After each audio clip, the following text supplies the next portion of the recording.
är vi i Grytnäs på Gammelgården och bredvid mig så har jag Gerd i sin vackra Grytnäsdräkt. Vad är det för dräkt du har på dig och hur ser den ut, Gerd? Ja, vi har ju en tegelröd kjol Ja. och vit skjorta och en tegelröd väst Ja. och en väska som är broderad och samma broderier på hättan. Och nu har jag en sidensjal och en blommig förkläde. Så att det är en vardagsdräkt mer än om man har vit sjal och vitt förkläde. Då ska man gå till kyrkan. Ja. Och Grytnäsdräkten då, när skapades den? Och den här färgerna, de blev fastställda 1930 av en man som heter Karl Trotzig som hade studerat dräkterna långt tillbaka. Ja. Och i bouppteckningar så har man sett ända från 1600-talet att det förekom någon sorts hembygdsdräkt. Ja. Ja, du berättade någonting tidigare innan vi började filma att det fanns olika kjolar tidigare till Grytnäsdräkten, eller att ni hade sett det i bouppteckningar. Mm. Det var olika färger på kjol och väst beroende på vad det var för högtidsdag.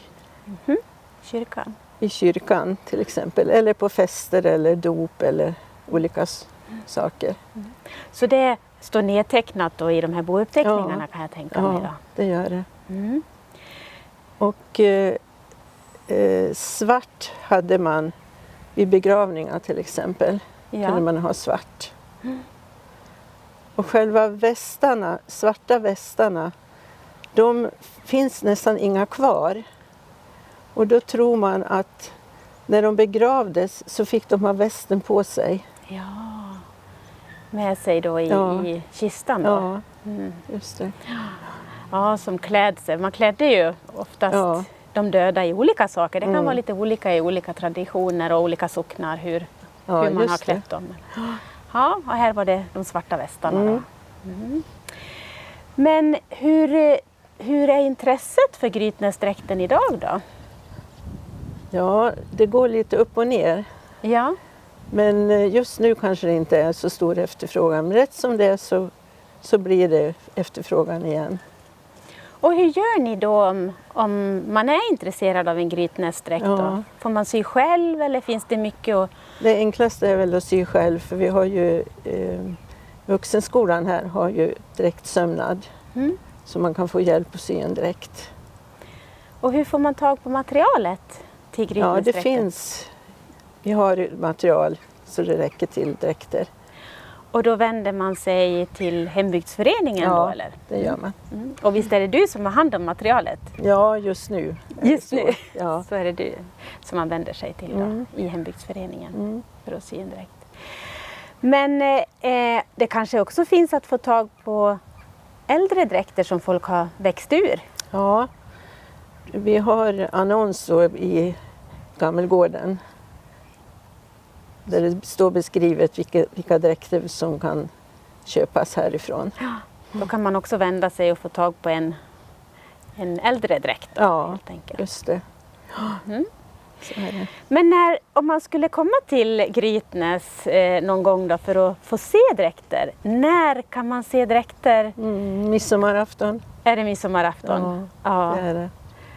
Är det många som har dräkten på sig då? Ja, man önskar att det var fler men det är nog det tillfälle man ser mest dräkter. Ja. Och vilka åldrar är det? Är det unga och gamla? Eller? Ja, det är alla sorter. Ja. Är det någonting som är problematiskt, tycker du, med dräkten idag? Ja, det är hettan. Hettan. Vindmössan. Den har svårt att få den att sitta fast. Ja. Förr hade de mycket mer hår och knutar som de kunde sätta fast den. Så idag är det lätt att den liksom ramlar av. Ja. Men vi kommer ju att få se lite dräkter nu också med både mans och andra varianter. Men det var väldigt kul att få komma och prata med dig, Gerd. först lite om historiken och hur dräkten kom till då på 1930-talet. Och vad jag förstår så var det både mans- och kvinnodräkt som man skapade på 1930 och att Karl Trotzig var involverad. Ja. Som så många andra platser här i södra Dalarna så har han haft ett finger med i spelet. Ja. Stort tack så länge. Tack. Jaha, jag heter Inger Boman och kommer härifrån Grytnäs. Är född i Grytnäs och bott här nu i många år. Och jag har Grytnäsdräkten som är högtidsdräkten med vitt förkläde och den här tunna sjalen i tyll. Numera gör man en hel vit sjal som man broderar likadant på. För tyllen går inte att få tag på. Så där är högtidsdräkten. Och sen har jag sytt och broderat min hetta och min väska i tonåren. Och bredvid mig har jag Christer Rosenqvist. Han har mansdräkten. Han är så stilig här för han är ju klockkedja och allting. Men med blå byxor och så den här fina västen och roströda bandet. Långrock naturligtvis. Och hatten, vad kallar man den för? Hög hatt. Hög hatt, ja så enkelt. Ja, och hans hustru Gerd. Och sen har vi Göran där borta också Grytnäsdräkt. Men han har inte långrocken. Utan han står här och håller i en gammal dräkt. Som är från Grytnäs också. Som jag har ärvt av min faster som var folkdansare. Så fram till 1930 så var det väl det här den förhärskande dräkten. Och väldigt lik folkkärna. Man trodde ju det eftersom det är grön kjol och rött band. Och sen är det en röd väst med grönt i kring. Och så en liten väska där.